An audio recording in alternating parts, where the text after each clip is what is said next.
So one of my Android head unit suppliers sent us this reverse camera, which will be a nice to have option on the Jazz, and it will complement the head unit quite nicely. The only downside is that I'll have to remove it to install the additional cables that I didn't install previously, but I'll also be able to install the amplifier cables, as I am in the pursuit for good sound quality, as you will have seen in the previous vlog.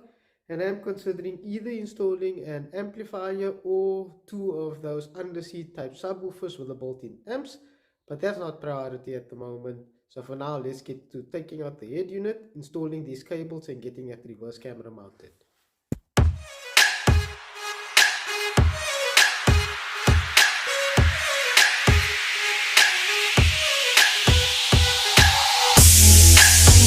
Okay, so before I get to removing the head unit, I want to first attempt to remove this strip here, as I'm thinking the camera will be best mounted either on the side or on that side, and it's held together by, I'm assuming, these bolts. Should be another one on the other side, and then these clips as well. So let me just get to removing that panel and figuring out the best way to mount this camera. Okay, so I just managed to get the panel off, and it was just the one bolt that was actually holding it in place. Let me just flip this around. So if we look up here, there's just this one bolt, and then all these multiple clips that hold it in place. But don't be like me, make sure that you guys have the correct tools with you. A long nose or needle nose pliers would be ideal to just press on those clips to release the panel.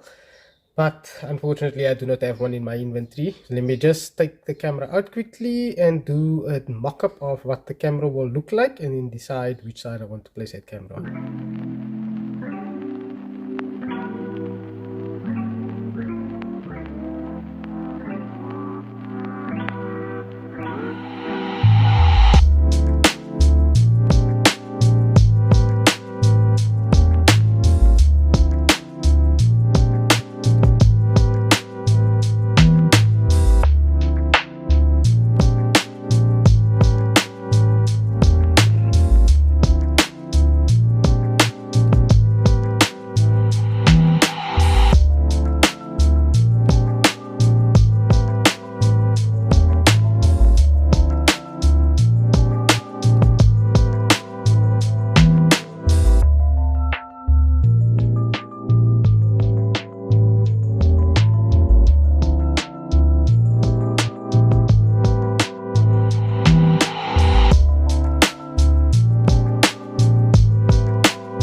Right now that I have this trim clean, I can take the camera and do a quick mock-up just to see whether I want it on the side or on the left.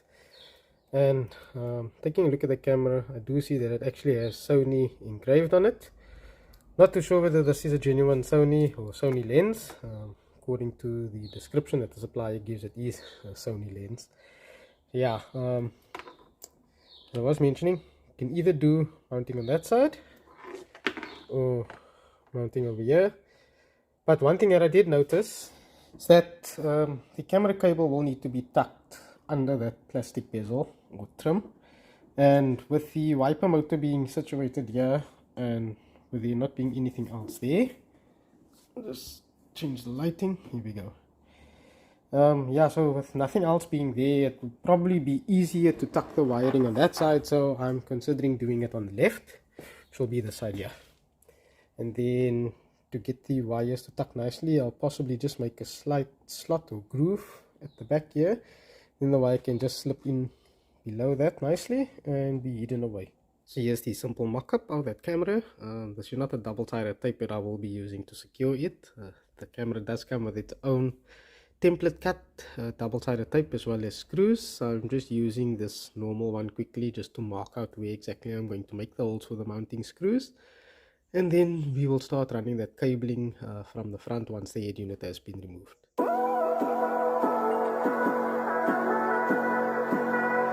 And here I've got the camera temporarily mounted. not completely with the screws.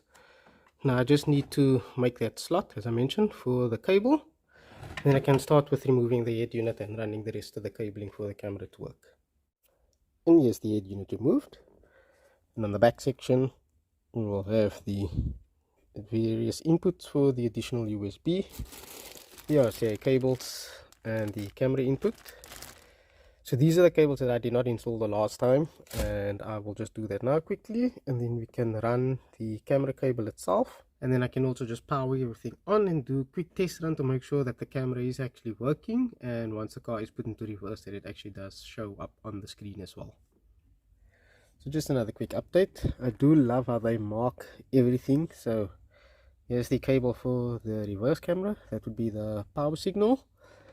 And I've seen that there's this one that is marked CVBS. I'm thinking that could be for the reverse camera, although there is, where's this cable? This one that also came included with the head unit, which I suspect could also be for the reverse camera, but I'll figure that out in a little bit. And then, as I mentioned, I am planning on running either an under-seat subwoofer or a sub with a built-in amp, and they do have a subwoofer out, dedicated one, so instead of having to run the two RCA outs, should be these ones here, I'm just going to run the single, and I can always split it if I decide to do two subwoofers instead of one. Alright, so after a bit of a process, I actually went inside to go and get the instruction manual, as I thought it was catching on a bit of nonsense. Only to realize that I forgot about that extra yellow input cable. So that's actually the AV in for the camera, whereas the other one is a composite video from what I saw on Google. So I'm not exactly sure what that one will do. I'm not an audio expert, but I'm not too phased as long as I have figured it out now. So here you'll see I've got that additional AV input connected, and then this red cable goes onto the reverse camera trigger cable. So I just need to figure out the rest, but I think it's pretty straightforward. Excuse all the wiring just lying around here. So what I've done is I've connected the two solid reds together just to create positive connection, and then this will be an earth connection. So I am suspecting that this goes onto the reverse bulb section in the taillight, so that once you do put the car into reverse, then it gets power signal, and then this obviously just earths the whole connection. So yeah, once you've got power going through, then you will get your image displayed on the head unit. And after realizing that I could quickly just tap into the cigarette socket for power, you can see the reverse camera is on, and we do have an image with those reverse lines that one can obviously activate or deactivate on the settings menu on the head unit. So let me just run the cabling through to the back and then mount the camera, and then I can do a proper demonstration. So this is what I've done to secure that AV input, just for my own OCD. Doesn't have to be done this way. Then I just need to connect this red wire to the reverse trigger cable, and then I've routed everything. Not that you can see, but it goes down to the side there, and then this panel,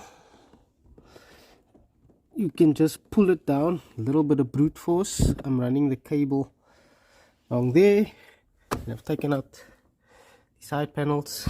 The cable is running beneath the carpeting as well as the insulation. And back, I've gone and removed this little trim and unmounted the lower section of the seat belt so that I can run the rest of the cabling along here.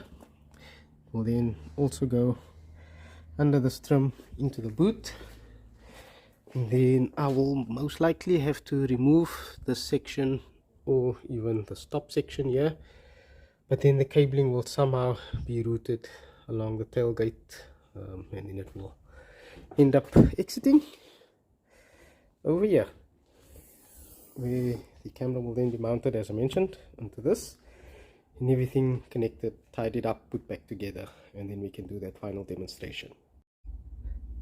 Right, sorry for the mess guys. So I have run that AV cable along the side there. It's coming up around this section all the way up, and I am one for clean installation, but I realized if I was going to run this cable on the underside of the rubber, it was going to pinch here. So I've had to run it this way, using this little hole, fed it all the way through, and eventually got it out to over here. And one thing that I did realize now is that I am going to have to drill a hole over here just so that I can run the cable through, and it's going to have to be a fairly big hole because of the size of this AV connection. So let me just grab my drill quickly and make the hole. I'll probably seal it off with a little bit of silicone just so that no water enters into the boot. But I do see on the tailgate itself there are these drainage holes, so I'm assuming that Honda has actually made provision for any water that does seep through. So hopefully we won't have any issues, but as I mentioned, I will use some silicone just to seal the hole and make sure that we don't have any unnecessary leaks.